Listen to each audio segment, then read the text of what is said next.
I just want to answer your question, sir. Tanong ko lang yung pet grade na goldfish kung possible ba maglalabas ng show potential. Thank you. Clarify ko lang to ha kasi maraming gumagamit ng term na pet grade A. So if ever you're referring to a pet grade na nabibili mo lang sa mga yung bang sa mga gilid ng daan na binabalot ng cellophane, yan talaga ang super low quality talaga. Ang purpose lang yan is pang bata ba na na mga gustong magsimula as a hobbyist or pumasok sa goldfish industry. So in short, pang display lang sa bahay, pang lang.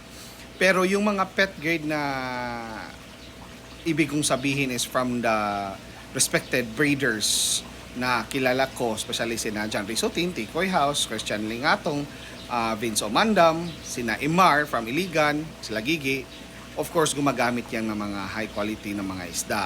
Although pet grade lang naman talaga lahat ng ginagamit na materials. Hindi kailangan ng materialis na show grade or show winner.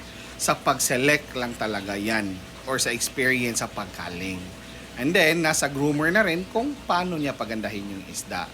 Yan yung So lahat talaga ng mga quality na isda nagpo-produce talaga yan ng show potential.